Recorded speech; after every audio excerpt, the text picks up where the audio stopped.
Hello, this is Marissa Kratz, and in today's lab I did a study on a concentration series of solutions. The solution I chose to study was one consisting of Kool-Aid and water. Fortunately, Kool-Aid is mostly sucrose, which allowed me to use the molar mass of 342.34 grams per mole of sucrose in my calculations. The materials I used were the Kool-Aid in 5 granulated cylinders. I used a teaspoon to measure the Kool-Aid prior to dissolving it in the prepared cylinder. After dissolving, I filled the cylinder with water to 50 milliliters and marked it as my mother solution. The amount of Kool-Aid added to the mother solution was 8 grams.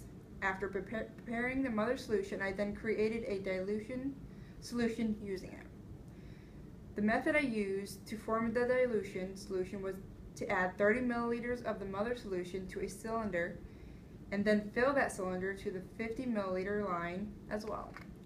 I then repeated this process 3 more times using each dilution to fill the next cylinder in the 30 milliliter line before topping off to 50 milliliters.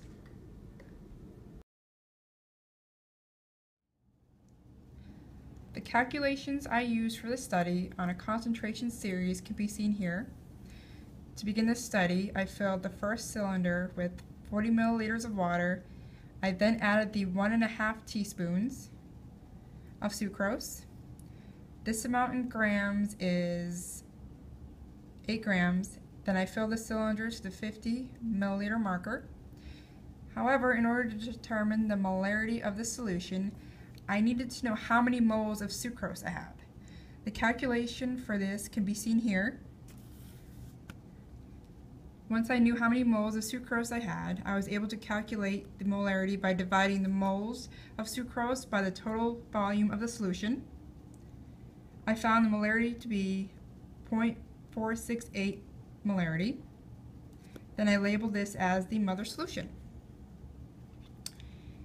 For the next part, I need to begin my dilution series.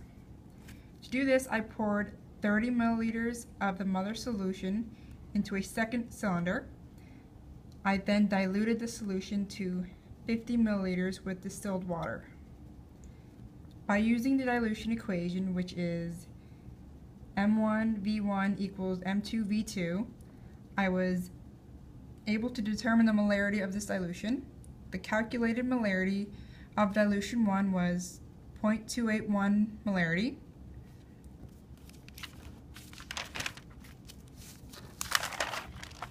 It's right here. This process was repeated 3 more times by using the same technique and calculations, each time to determine the molarity of the resulting dilution solution. Dilution 2, I calculated the molarity to be less, which is 0.169 molarity. And for the following solution, dilution 3, I calculated the molarity to be 0.101 molarity, and the final dilution I calculated to be 0.0606 molarity. After performing these calculations, I need to determine just how much I would need to dilute the solution in order to reach 1 part per million. The calculation can be seen here. And amazingly, I would need to dilute 30 milliliters of the 0.060 molarity solution with over 1,800 liters of water, which can be seen here.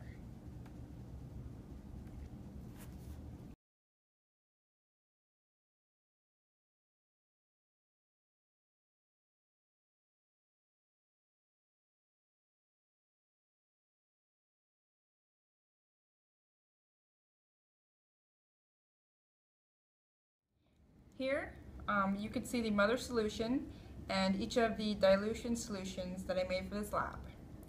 And an interesting note is that each dilution is more clear as they go down. And had I continued diluting more, there would be no more detectable color. So, thank you for viewing my lab.